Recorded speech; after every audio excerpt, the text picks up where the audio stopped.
Good morning, welcome to another episode on the RetroBrown channel. Today we are doing an Ursaring solo run in Pokemon Gold.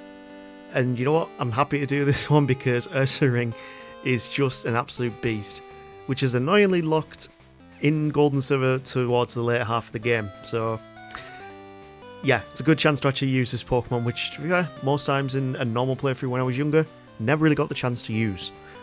It's got a very good base stat total of 500 and a whopping 130 of that is just in attack. It's got quite an even spread for HP being 90, defense, special attack, special defense all being 75. 55 base speed, not the greatest really, but you know what? It's got a lot that we can work with and I will be very happy to give that a go.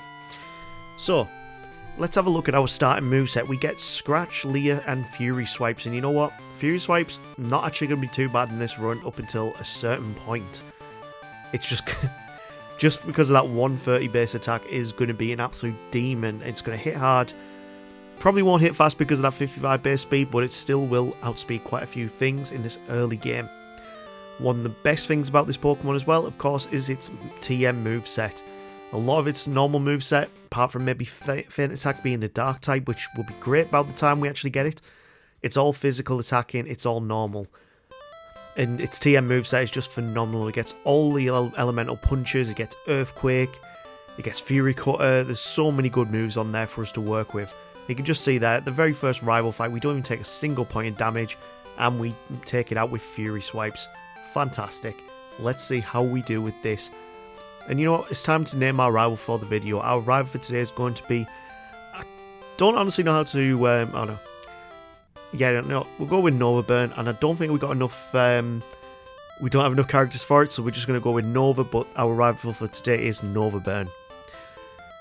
Let's see how we do with this run, and you know what, considering how powerful it actually is, I think it's worth us actually going straight over to Falkner and seeing how we do over there. Because with the moveset we've got, it should be okay. Let's see how we do. Falkner, of course, starts off with his level 7 Pidgey, and then he has his level 9 Pidgeotto. We're going into this pretty much at the level cap here. We've taken quite about half our damage to take him down with Fury Swipes. And that's one of the reasons why Fury Swipes is actually alright in this early game, because with them being normal type Pokemon, normal flying, there's no resistances to it. But that's going to change pretty quickly when we get into the next cave, because we do have a lot of hikers with Geodudes. Now this isn't very good for us, but we did pick up the TM for Mud Slap in the previous gym, meaning we've got a good way to get around these very high defensive type Pokemon, and we can get through this battle pretty comfortably. We don't want to use all of our Mud Slap PP up because there are a few more trainers that we need to go against, but that brings us to the Pokemon Well, and at level 15 we are actually quite under leveled for this point in the game compared to a lot of my other runs. One thing I've found with Johto, you pretty much over-level extremely quickly because of the level curve that we have and the amount of trainers, mandatory trainers that you need to go against. Rockets aren't any problem for us whatsoever, even with the defensively bulky Coffin, but we can easily get rid of them and we can move on to Bugsy's gym. Now I am going to go against Bugsy before the rival here, just because there's a move that I want that he gives out, and that is Fury Cutter. With Fury Cutter, and we've chose the rival's Pokemon to have Chikorita, which means Fury Cutter will be super effective against it. And it'd be worth us just getting this badge and then not having to loop back around. Honestly, Ursaring is such a good Pokemon. As soon as we get to Goldenrod, we will pretty much be set for this entire run by just getting the elemental punches. It's such... That is it with Johto. Especially with Gold and Silver, not the remakes as much. Gold and Silver, as long as you get the elemental punches, you are going to have a great time. Let's see how we do against Bugsy anyway. Bugsy starts off with his Metapod, which is not going to be a problem for us whatsoever. It's just going to try and self-harden and use Tackle. We're going to use Fury Swipes, take it out in 2, and then take out the next Kakuna in 1 more Fury Swipes. Next up is the Cypher, and we are going to go for the Fury Swipes again, just so we can accumulate quite a lot of damage out. We win the fight at level 18 on our first try, and we can progress on to the next part of the run, which of course is the Azalea Town rival fight. Now I always put this one here because genuinely this is one of the hardest rival fights in the entire game. Even if you've been building the team up by this point, his starter Pokemon is just very powerful to this point. We use Mud Slap on the Ghastly, take it out pretty quickly, And next out comes the Zubat, which goes down to an easy Fury Swipes. Next out is going to be the Bayleaf, and to you know, we didn't really need Fury Cutter there whatsoever. Fury Swipes is still pretty damn good at this point. We did get poisoned though, so we do need to go and heal up and then progress on to Ilex Forest. We will use our repels because we don't want to be... I'm going to give the berry to the Pidgey. I actually remembered to take it off this time. And we progress on to Goldenrod. Now with Goldenrod, there are some mandatory things you need to do here, and the quickest way I seem to be going about doing it, first off go get the radio card, then go get the bike, and then progress on to Whitney. But we are going to make a slight deviation to Goldenrod Department Store because we want to go and get those elemental punches. Problem is though, we don't really have all too much money at this point in the game. We haven't gone against too many mandatory trainers, and I did spend quite a bit of money on repels.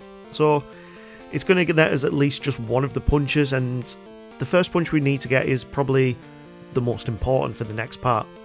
So we're going to go straight for a Thunder Punch just because, well, the next proper challenge coming up that'll be good for these moves is going to be Chuck over in Cianwood. Because he's got a Poliwrath, we needed a good answer for that because it's a gym that we don't have a good matchup against. But with that, let's go fight against Whitney. In Whitney's gym, there's only one mandatory trainer. You can loop around this girl here. You don't need to go against that one unless you're going from the opposite direction. It's only this trainer here with the Snubbull that is a mandatory trainer. We're going to go for the Fury Cutters here just so we can accumulate damage out. And to be fair, I'm not really too sure if Fury Cutter's going to stay. Let's see how we do against Whitney. Whitney, of course, starts off with Clefairy, and from here we are going to set up the Fury Cutters just because we want to get it high coming into the Miltank. Now the Miltank, it does use an accumulation move in Rollout, but using Fury Cutter, it's a good way to get past her. And it's a good thing she actually starts off with the Clefairy, otherwise you've got no way to set it up before she sets up Rollout. That's the third badge, and we still haven't taken a loss in this run, but we can progress on to Ekritique and we can go against the gym trainers here. Now at level 22, we do get the move Feint Attack, which means we can get rid of Mud Slap. Well, I'm actually going to get rid of Lick for now because I've not actually used it whatsoever. But with Feint Attack, we can one-shot pretty much any Ghost Pokemon right now. Might not be the same when it comes to Morty, but we will soon find that out. The trainers are not much of a problem when you've got Feint Attack.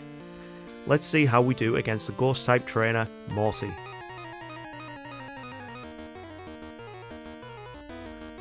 Morty, of course, starts off with Ghastly, and Ghastly will go down to one Feint Attack. This is a great start. And then Curse happens, of course. Now we're against the clock, and if we get put to sleep, it's game over. We get put to sleep, of course, because this is the RetroBrown channel, and my luck is never great. We take a loss here to Morty, our first loss of the run, and progress onto a second attempt. Pretty much what we want to happen is we don't want to be cursed whatsoever, but annoyingly it always seems to happen. He has very cheesy moves, but the worst that can happen is you get put to sleep. You can still deal with the fight if you do get cursed. We were down to half HP there, but we've used enough Feint Attacks to manage to get the badge. And that whole fight just pretty much comes down to luck. If you get cursed, it's just annoying. Let's see how we do against the rival in the Burnt Tower, just as a little sidetrack that I don't usually show on most of my videos. The starting Haunter, of course, curses us, and that puts us into the Magnemite, which goes down to one Mud Slap. It was worth me keeping it just for one more fight. Next up, of course, is going to be the Zubat, and the best move we can use here is going to be Fury Swipes when it actually hits, bringing us into the Bayleaf. Now, annoyingly, with Curse, we would actually be able to win this.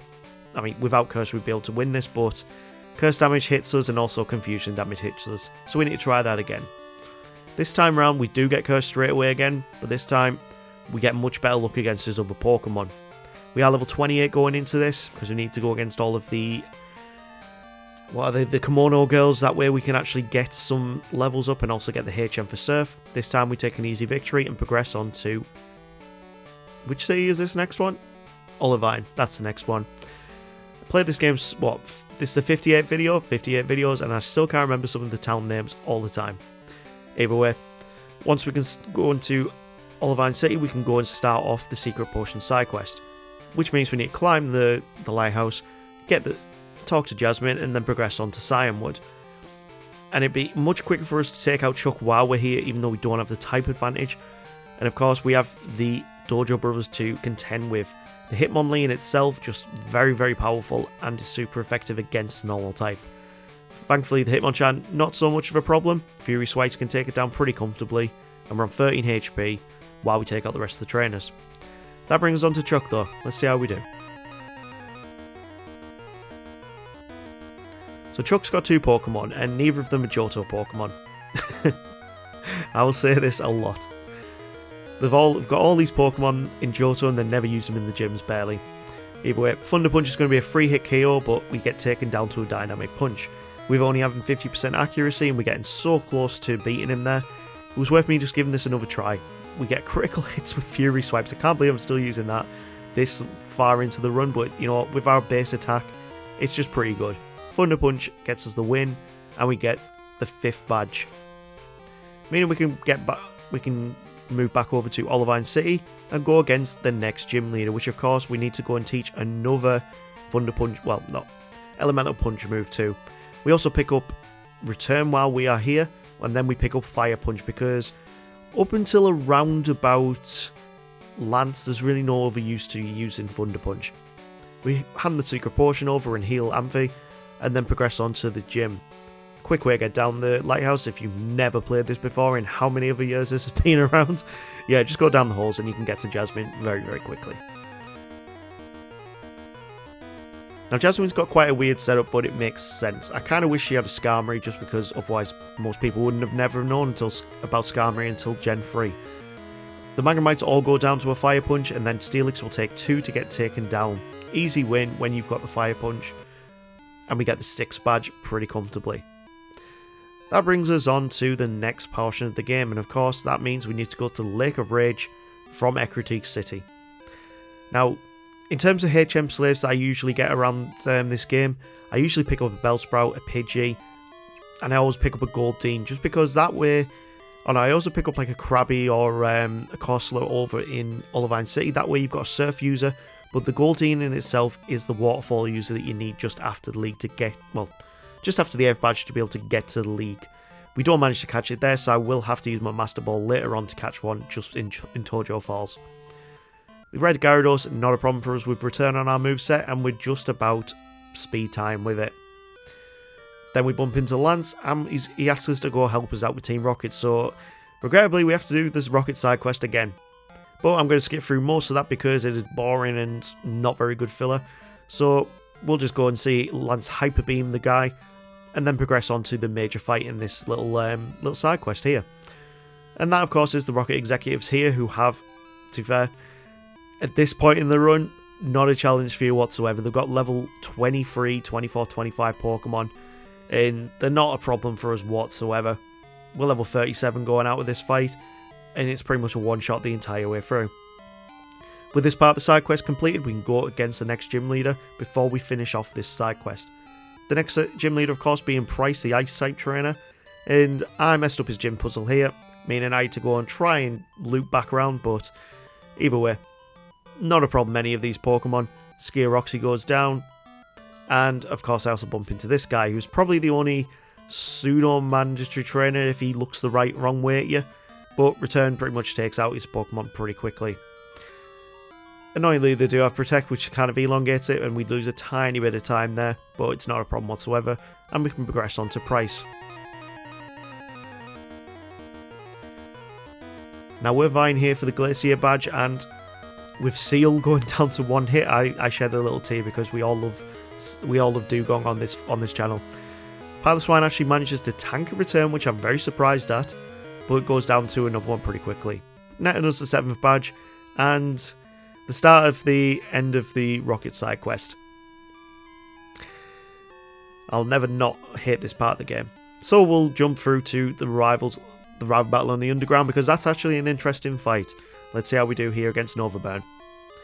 So we're going in with this. We've learned Slash at level 39, which is a great move to have because we get high critical hit chance on that. Fire Punch, the only move that can take down Haunter here, because we got rid of Mud Slap a long time ago. We've got Rest on our moveset, which we learned at level 29, and we're starting to build out the moves that we will get for the end game, really. That brings us to the top of the radio tower after winning that fight, and Return is just sweeping through his entire team. Return could just does more and more damage the more the Pokemon loves you, so it's a great move to have in Johto, considering it's just a powerful move, and Friendship is a great mechanic in this. It's actually, honestly, I really like the Friendship mechanic. It's kind of awkward when it comes to evolutions, but to be fair, In terms of like the move Return, it's a fantastic move to have. That progresses on to Blackthorn City, where we go against all the trainers, well, mandatory trainers in Claire's gym before fighting the woman herself. Claire starts off with 3 Dragonairs, which is kind of overkill on just using one Pokemon. She's really taking the lesson from I think it's a cousin Lance? Yeah, I think she's the cousin. That brings us into the final Kingdra, which I was kind of hoping that Lance actually would use, because honestly, Water Dragon type, not much that can contend with it. We take her down first time though and progress onto the league. This is a pretty fun run and we're getting through this pretty comfortably. Honestly, this is honestly just a fun Pokemon we can use. In Victory Road though, we are going to make a slight deviation and pick up the TM for Earthquake, just because it's going to be a powerful move and we might use it. That brings us to the final rival fight of this video against Novaburn, and let's see how he does. Starting off, he gets a Screech out, but we hit with Return. We're not too bothered about reducing our defenses, and we just pretty much one-shot in most of his Pokemon. We do misclick there, and we really should have been using Fire Punch on that Magneton, because now we are paralyzed. We get through his Haunter, not too much of a problem, and then use Slash on the Kadabra. Meganium's up last, and we're going to go for the Slashes, which get a critical hit, and we progress on to the league. This Pokemon is not lost in quite a while now. But that could all change with the Elite Four. They are a bit of a mixed bag. But first up, we have the next real challenge that we need to contend with. That, of course, is going to be Will, the Psychic-type trainer. Now, Will's not really too much of a problem. Most of his Pokemon are quite defensively weak, so Return's going to be a great move to just sweep through his entire team. Fire Punch is probably the better move to be using as well when he's got the likes of Executor, Jinx. Like, at least takes out 2 of his 5 Pokemon that way. But Return is just powerful and we get a full sweep without taking any damage. It's a great start, and let's see how we do against Koga.